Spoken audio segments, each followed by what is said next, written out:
Hey there, food lovers, hit that subscribe button. Why? Because today we're diving into my all-time favorite Filipino dish, adobo. As a new channel, I truly need your subscription. You, my viewer, are very important to me. I promise to always read your comments and take what you say very serious. So please go ahead and subscribe now.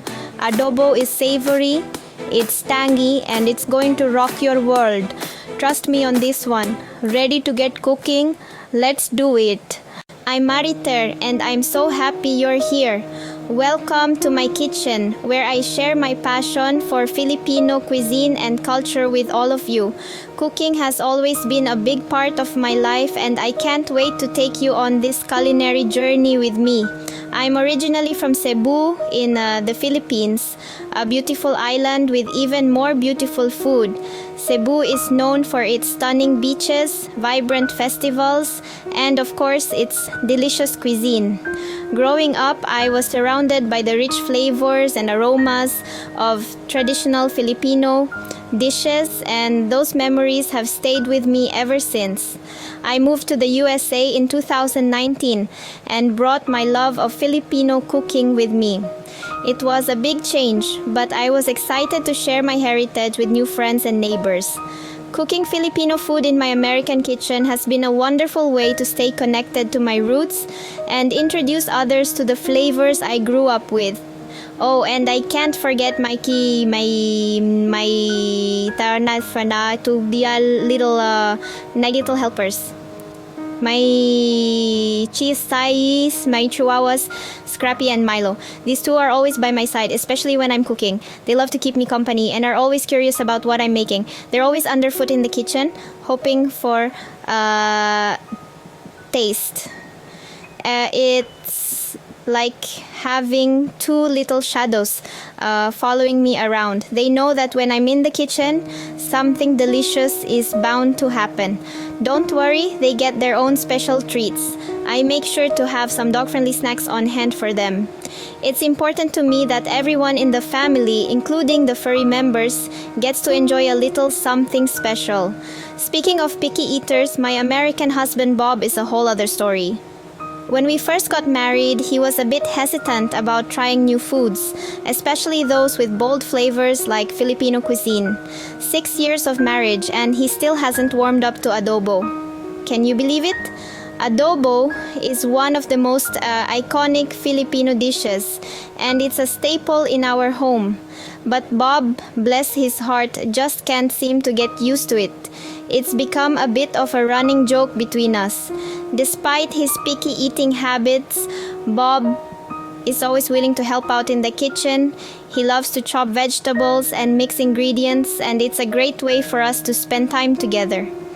Cooking has become a fun and bonding activity for us, even if he doesn't always love the end result. I love sharing my recipes and cooking tips with all of you. Whether you're a seasoned cook or just starting out, I hope my videos inspire you to try something new and bring a taste of the Philippines into your own kitchen.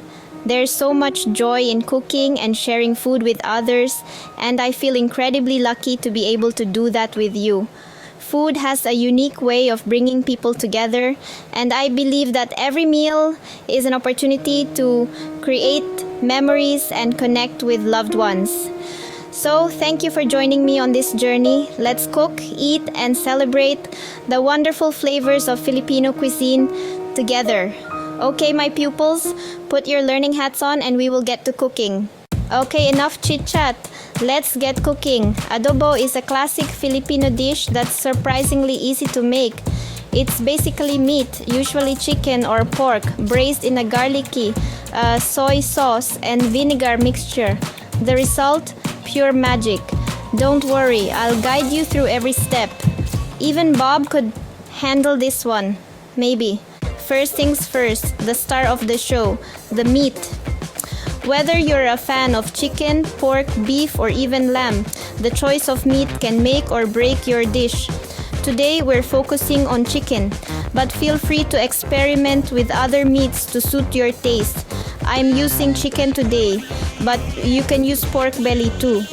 Pork belly adds a rich, succulent flavor that's hard to beat. If you're feeling adventurous, try mixing different meats for a unique taste experience. Cut the chicken into serving pieces about 2 inches each. This size is perfect for even cooking and ensures that each piece is juicy and tender. Remember, the way you cut your meat can affect the texture and flavor, so take your time and do it right. Now, here's a little tip. Pat the chicken dry with paper towels. This simple step removes excess moisture, allowing the chicken to brown beautifully. Browning not only enhances the flavor but also gives the meat a delightful crispy texture. This thus helps it brown nicely. Browning is crucial for developing a rich, deep flavor. Make sure your pan is hot enough before adding the chicken and avoid overcrowding the pan to ensure each piece gets that perfect sear. Scrappy and Milo are already circling my feet, hoping I'll drop a piece. Cooking with pets around can be a fun, albeit challenging experience. They always seem to know when something delicious is being prepared. Don't worry, boys. You'll get your treat later. It's important to keep your furry friends happy, but make sure to give them treats that are safe and healthy for them. Cooking is a joy, and sharing that joy with your pets makes it even more special. Now for the good stuff, the marinade. This is where the magic happens, transforming your dish from ordinary to extraordinary. A well-crafted marinade can infuse your ingredients with layers of flavor, making every bite a delightful experience. So let's dive into the process and create something truly special. In a large bowl, combine half a cup of soy sauce. Soy sauce is the cornerstone of our marinade, providing a rich umami base that will enhance the taste of our dish. It's salty, savory, and has a depth of flavor that is simply unmatched. Next, add a 1/4 cup of vinegar. Vinegar brings a tangy sharpness that balances the saltiness of the soy sauce. It also helps to tenderize the meat, making it juicy and flavorful. You can use any type of vinegar you prefer, but I find that apple cider vinegar adds a nice subtle sweetness. Then, pour in a 1/4 cup of water. Water helps to dilute the marinade slightly, ensuring that the flavors are well balanced and not too overpowering. It also helps the marinade to penetrate the meat more effectively. I like to use Filipino soy sauce, but any kind will do. Filipino soy sauce has a unique flavor profile that is slightly sweeter and less salty than other varieties. It adds a distinct taste that I absolutely love. However, feel free to use whatever soy sauce you have on hand. Here's where you can get creative. The beauty of making your own marinade is that you can customize it to suit your taste. Mix everything together thoroughly, ensuring that all the ingredients are well combined. This is your chance to experiment and make the marinade your own. Want it a little sweeter? Add a tablespoon of brown sugar. Brown sugar adds a rich molasses-like sweetness that complements the savory elements of the marinade. It also helps to create a beautiful caramelization when the meat is cooked. Feeling spicy? Toss in a chopped chili pepper. Go wild. Chili peppers add a fiery kick that can take your marinade to the next level. Adjust the amount based on your heat tolerance. Remember, the goal is to create a marinade that excites your taste buds and enhances your dish. No adobo is complete without garlic, and lots of it. Peel and crush about 6 cloves of garlic. I like to use a garlic press, but you can also mince it finely. The smell of garlic always makes me think of home. It's like a warm hug from my Lola, my grandmother. She was the queen of adobo. Next up, the secret ingredient, bay leaves. Add about 3 to 4 bay leaves to the marinade. They add a subtle, earthy flavor that takes the adobo to the next level. Some people say bay leaves don't do anything. Those people are wrong. Don't skip the bay leaves. Add the chicken to the marinade, making sure it's fully coated.